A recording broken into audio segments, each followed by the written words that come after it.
할렐루야. 아멘. 오늘은 예수님께서 이 십자가에서 죽으신 후에 있었던 이 일들을 통해서 십자가를 통해 이루신 이 구원이 무엇인지 배우는 그런 시간을 갖겠습니다. 예수님께서 십자가에서 돌아가신 이 날은 안식일 전날인 그 준비일이었다라고 밝히고 있습니다. 유대인들은 안식일까지 시체들을 십자가에 두고 싶지 않아서 빌라도를 찾아갔어요. 그래서 그들의 다리를 꺾어서 시체들을 치워달라라고 요구를 했습니다. 요한복음 19장 31절입니다. 이날은 준비일이라 유대인들은 그 안식일이 큰 날이므로 그 안식일에 시체들을 십자가에 두지 아니하려 하여 빌라도에게 그들의 다리를 꺾어 시체를 치워달라 하니, 유대인들이 이렇게 시체들을 준비일 다음 날인 이 안식일까지 두지 않으려고 했던 그 이유가 있었는데요. 그것은 율법을 지키기 위해서였습니다. 신명기에 보면은 사람이 죽을 죄를 범하여 나무 위에 달리면, 달아 죽이면 그 시체를 나무 위에 밤새도록 두지 말라고 했어요. 그리고 그날 장사하라는 말씀이 있습니다. 신명기 21장 22절 23절입니다. 사람이 만일 죽을 죄를 범함으로 내가 그를 죽여 나무 위에 달거든 그 시체를 나무 위에 밤새도록 두지 말고 그날에 장사하여 내 하나님 여호와께서 내게 기업으로 주시는 땅을 더럽히지 말라. 아멘. 그러니까 율법을 지키기 위해서 그런 요구를 했다라는 것을 알 수 있죠. 유대인들은 이렇게 철저하게 율법을 지키면서 겉보기에는 하나님을 잘 믿는 것 같았죠. 그러나 실상은 하나님과 멀어져 있었다라는 거예요. 하나님과 멀어져 있었다라는 것. 하나님께서 사랑하시는 성도 여러분, 하나님의 말씀에 순종하고 또 신앙생활에 열심을 내도 그런 모습이 하나님을 사랑하는 마음에서 나온 것이 아닐 수 있다라고 하는 것을 우리는 기억해야 합니다. 유대인들처럼 하나님과 상관없이 자신의 만족과 기쁨을 위해 신앙생활에 열심을 낼 수도 있다라는 것입니다. 그것이 즐거워서, 그것이 나를 만족하게 해서, 또 자신의 그 열심과 이 선행을 드러내고 싶어 하는 거죠. 그러니까 신앙생활의 그 열심을 내므로 나의 존재감을 드러내는 거예요. 사람들에게 인정을 받으려고 하는 것, 사람들이 칭찬을 받으려고 하는 것, 그리고 자신의 그 의의를 자랑하기 위한 그런 잘못된 열심으로 신앙생활을 할 수 있다라고 하는 것을 우리는 기억해야 돼요. 신앙생활에 열심을 내는 내 동기와 이유를 그래서 우리는 한번 찬찬히 살펴보고 들여다보는 거죠. 내가 왜 이렇게 신앙생활에 열심을 내는가라고 하는 그 내 동기와 이유를 찬찬히 살펴보며 점검하는 것도 신앙에 참 유익이 된다라는 것입니다. 사랑하는 여러분, 하나님을 사랑하는 것이 신앙생활에 열심을 내는 그 동기와 이유가 되었으면 좋겠습니다. 그것이 유일한 동기가 되어야 되죠. 우리가 예배에 오늘 나왔다라고 한다면은 예배를 통해서 하나님으로부터 뭔가를 얻어내기 위해서, 오늘 예배 빠지면 하나님이 뭔가 벌을 내릴까봐 두려워서 이 자리에 있는 것이 아니라 하나님을 사랑하는 마음에서 하나님께 감사와 찬양을 드리고 싶어서 이 자리에 우리가 이 자리에 있는 그것이 유일한 이유다라는 거죠. 하나님 앞에 나온 하나님을 사랑하는 것이 신앙생활에 열심을 내는 유일한 동기와 이유가 되었으면 좋겠습니다. 하나님은 우리를 이런 자리로 만들어 가실 거예요. 우리는 어떻게 보면 우리 동기가 순수하진 않지만 하나님은 어떻게 우리를 이런 사람으로, 하나님을 사랑해서 그렇게 그 신앙생활에 열심을 내는 사람으로 우리를 어떻게 빚어가시고 만들어 가신다라고 하는 것을 믿으시기 바랍니다. 빌라도는 유대인의 요구를 받아들였고, 이 군인들은 예수님과 함께 십자가에 못 박힌 두 강도의 다리를 꺾었습니다. 그러니까 이 다리를 꺾었다라고 하는 것은 이 쇠뭉치 등으로 다리를 부러뜨렸다라는 거예요. 왜냐하면 이 다리는 뭐냐면 지지하고 있었던 거잖아요. 몸을 지탱하고 있었던 거잖아요. 근데 그 지탱하고 있는 다리를 어떻게 하면 쇠뭉치로 이렇게 꺾어버렸다라는 것입니다. 요한복음 19장 32, 33절입니다. 군인들이 가서 예수와 함께 못 박힌 첫째 사람과 또 그 다른 사람의 다리를 꺾고 예수께 일어서는 이미 죽으신 것을 보고 다리를 꺾지 아니하고. 아멘.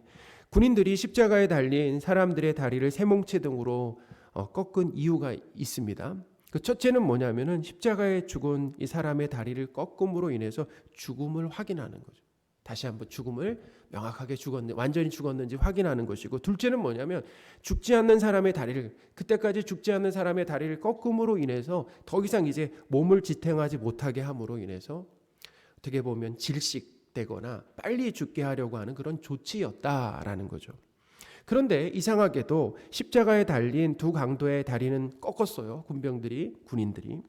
예수님의 다리는 꺾지 않았다라는 거죠. 또한 예수님만 창으로 옆구리를 찔러서 그 피와 물이 쏟아졌다라고 오늘 성경이 기록하고 있다라는 거예요. 예수님의 다리만 꺾이지 않고 예수님의 옆구리만 찔려서 피와 물이 쏟아졌다라고 하는 이 내용에 아주 중요한 메시지가 담겨 있다라는 것입니다. 이런 일들은 우연하게 일어난 것이 아니다라는 거예요. 성경에 예언된 이 내용이 그대로 이루어지고 성취된 것이다라는 거예요. 요한복음 19장 36절입니다. 이 일이 일어난 것은 그 뼈가 하나도 꺾이지 아니하리라 한 성경을 응하게 하려 함이라. 아멘. 그러니까 예수님의 뼈가 꺾이지 않는다라고 하는 거예요. 십자가에 달리면 꺾이게 돼 있는데 꺾이지 않는다라고 하는 것이 미리 어떻게 해요? 예언되어 있었고, 그리고 그것이 예수님에게서 어떻게 해요? 성취되었다라고 하는 것을 가르쳐 주죠. 자, 출애굽기에 이 유월절 규례를 보면은 이 어린 양 있잖아요. 이 어린 양의 고기를 먹되 거기에 그 뼈를 꺾지 말라라고 하는 내용이 있다라는 거예요. 그 뼈는 꺾지 말라라고 하는 내용. 출애굽기 12장 43절에서 46절입니다. 여호와께서 모세와 아론에게 이르시되 유월절 규례는 이러하니라. 이방 사람은 먹지 못할 것이나 각 사람이 돈으로 산 종은 할례를 받은 후에 먹을 것이며 거류인과 타국 품꾼은 먹지 못하리라. 한 집에서 먹되 그 고기를 조금도 집 밖으로 내지 말고 뼈도 꺾지 말지며. 여기 분명히 나오죠. 뼈도 꺾지 말아라라고 분명히 나온다라는 거예요. 그러니까 유월절 어린 양의 뼈를 꺾지 말라라고 하는 이 말씀이 자 누구에게 성취된 것입니까? 예수님에게서 성취되었다. 그러니까 예수님이 누구시라는 거예요? 바로 유월절 어린 양이다라고 하는 것을 보여주는 거죠. 예수님이 누구시라고요? 유월절 어린 양이다라고 하는 것을 보여주는 거예요. 예수님은 유월절 어린 양으로서 세상 죄를 지고 십자가에 달리셨다라고 하는 것을 가르쳐 주는 거죠.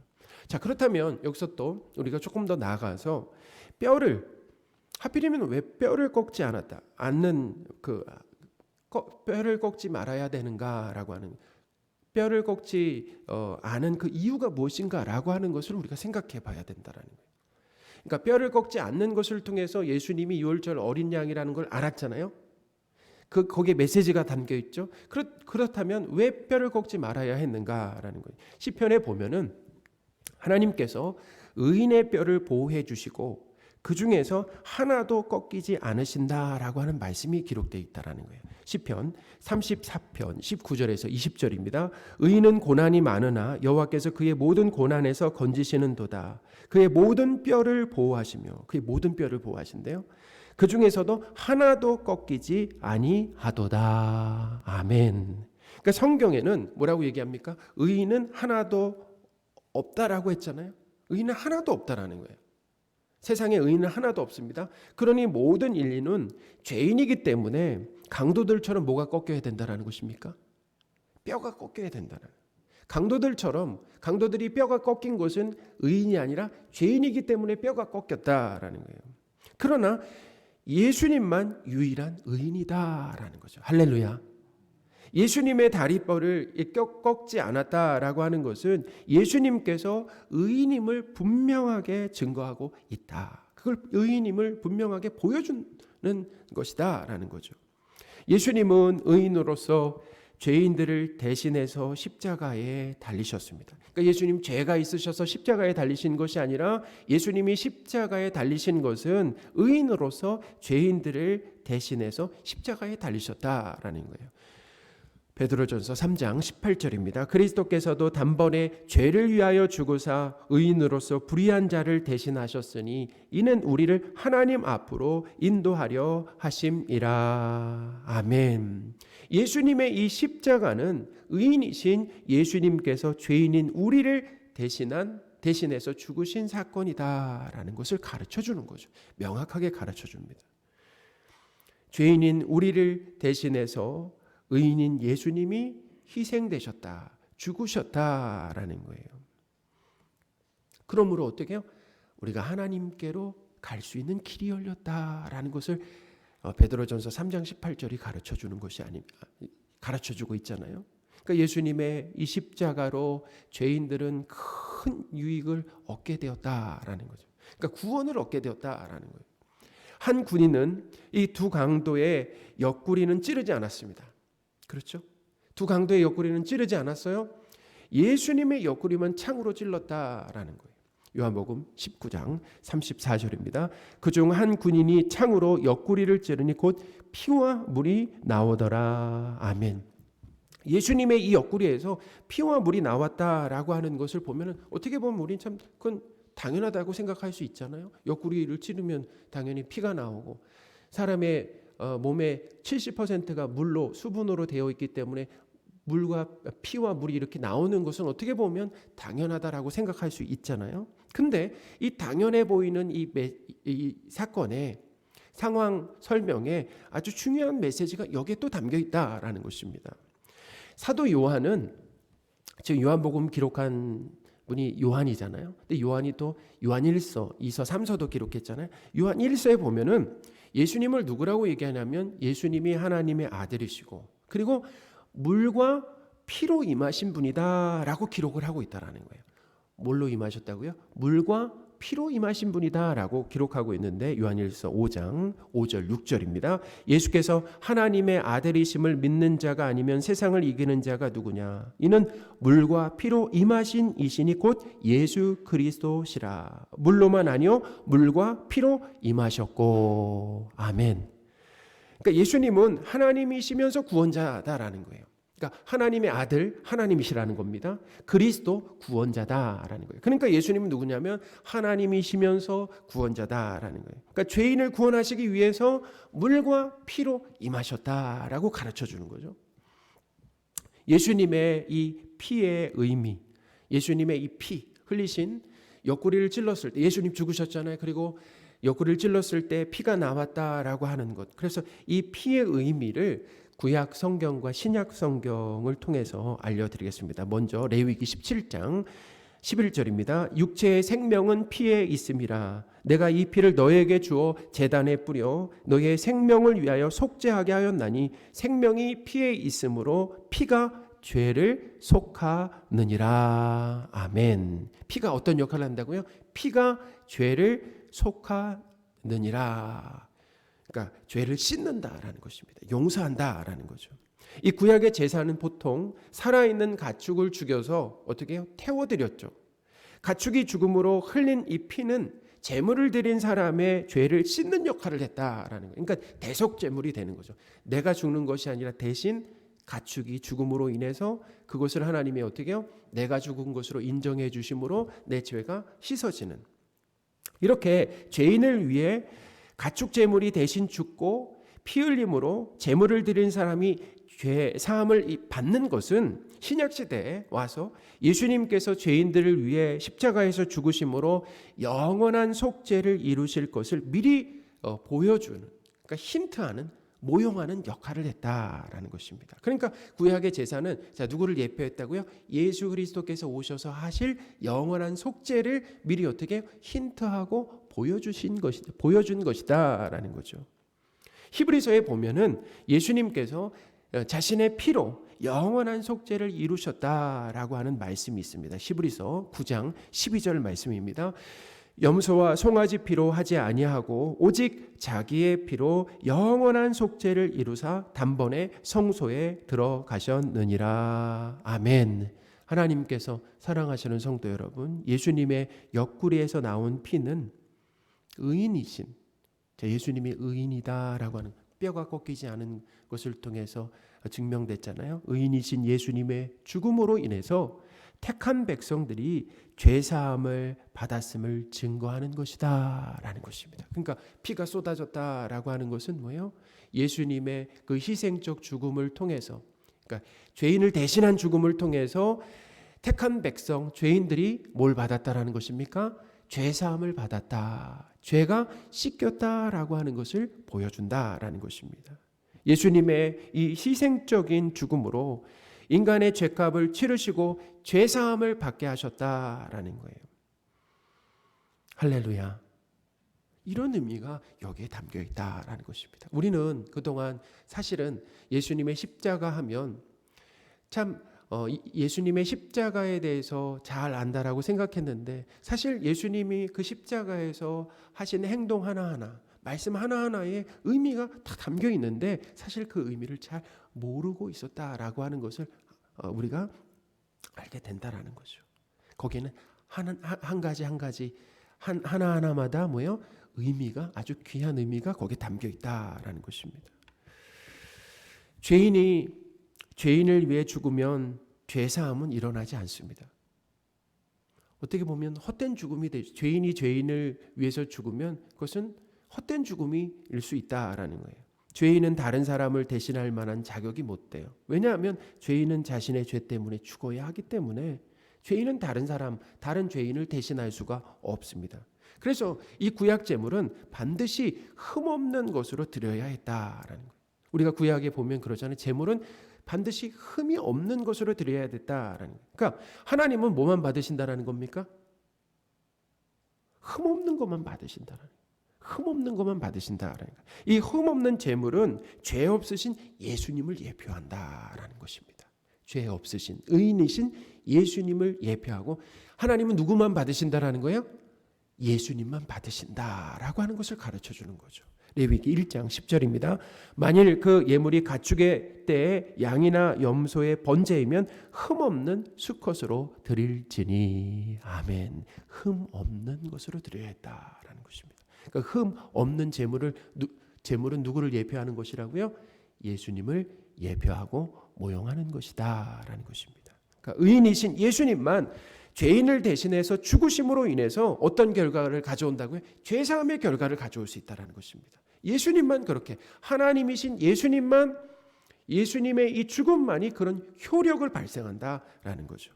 사랑하는 여러분, 우리의 죄를 용서하기 위해서 자기 생명을 내어주신 예수님께 감사하시기 바랍니다. 그러니까 우리가 예수님의 십자가를 묵상한다라고 한다면 그 하나하나, 예수님의 십자가 위에서 예수님의 다리가 꺾이지 않으신 것, 예수님은 죄가 없으시고 의인이시다라고. 그 의인이신 예수님이 왜 십자가에 달리셨는가? 바로 죄인인 우리를 대신하기 위해서, 우리 대신 죽으시고 피 흘려 주심으로 인해서 우리의 죄를 사해 주시기 위해서 예수님이 십자가에 자발적으로 달리셨다라고 하는, 우리를 사랑하셔서 십자가에 스스로 달리셨다, 십자가를 선택했다라고 하는 그런 의미들을 깨달으면 깨달을수록 뭐하게 되는 거예요? 감사와 찬양이 나오게 된다라는 거죠. 이제 예수님의 그 옆구리에서 나온 물에 대해서 말씀을 드리겠습니다. 요한복음에는, 이 요한복음에서 물은 곧 성령 하나님입니다. 요한복음 7장 38절 39절입니다. 나를 믿는 자는 성경의 이름과 같이 그 배에서 생수의 강이 흘러나오리라 하시니 이는 그를 믿는 자들이 받을 성령을 가르쳐 말씀하신 것이라. 아멘. 예수님은 믿는 성도들에게서 생수의 강이 흘러나온다고 했어요. 이제 생수의 강이, 믿는 성도들에게 생수의 강이 흘러나온다. 그리고 그 생수의 강이 누구라고 하셨습니까? 성령님이다 라고 하셨죠. 그러니 예수님의 십자가 죽음 이후에 옆구리에서 나온 이 물은 성령 하나님임을 가르쳐 준다라는 것입니다. 참 놀랍죠. 하나님이 아담을 만드시고 하와를 만드실 때 어떻게 하셨습니까? 아담처럼 흙을 빚어서 흙으로 만드신 것이 아니잖아요. 아담의 옆구리에서 그 갈빗대 하나를 취하셔서 누굴 만드셨습니까? 하와를 만드셨죠. 그러니까 이 여자는 남자에게서 나온 거 아니겠습니까? 그러니까 참 특별하죠. 그냥 남자 여자 처음부터 그렇게 만드셨으면 좋았을 텐데 그렇게 만드시지 않았어요. 남자의 옆구리에서 여자가 나오게 하셨다라고 하는 것. 십자가가 그걸 보여준다라는 것입니다. 예수님의 옆구리에서 뭐가 나온 것입니까? 교회가 탄생했다라고 하는 것을 가르쳐 주는 거죠. 예수님의 피와 물, 옆구리에서 피와 물이 나왔잖아요. 그래서 택한 백성이 죄 사함을 받았습니다. 그리고 성령을 받게 되었다, 구원을 받게 되었다라는 메시지가 거기 담겨 있는 것입니다. 여기까지 말씀을 정리하겠습니다. 피와 물은 죄 사함과 성령을 상징하는 겁니다. 예수님의 십자가 죽음으로 택한 백성이 죄 사함과 성령 하나님을 받아서 바로 이것이 구원을 받았다라는 거 아니겠습니까? 구원을 받았다라고 하는 것이 옆구리에서 나온 피와 물이 주는 메시지다라는 거예요. 의인이신 예수님이 죄인을 위해 대신 죽으심으로 죄사함과 성령 하나님을 보내주심으로 우리가 뭘 받게 된 것이라고요? 바로 구원을 받게 된 것이다. 예수님의 옆구리에서 뭐가 나온 것입니까? 교회가 탄생하게 되었다라고 하는 것을 가르쳐주고 있다라는 것입니다. 우리에게 구원을 허락하신 예수님께 감사와 찬양을 드리시기 바랍니다. 우리가 12월에 이제 곧 성탄절을 맞이하잖아요. 그럴 때 예수님께서 이 땅에 오신 이유가 무엇인가라고 하는 것. 예수님의 십자가를 우리가 깊이 묵상하면서 그 의미를 깨닫는 시간이 되었으면 좋겠습니다. 그 의미를 우리가 묵상하면 하나님이 우리에게 그 의미를 깨닫게 하시는 거예요. 그러면 우리가 거기에 감격하게 되는, 그 십자가를 통해 우리가 받은 그 구원에 뭐하게 되는 것입니까? 감격하게 되는 것이고 감사하게 되는 것이고 하나님만 찬양하게 될 것이다 라는 거죠.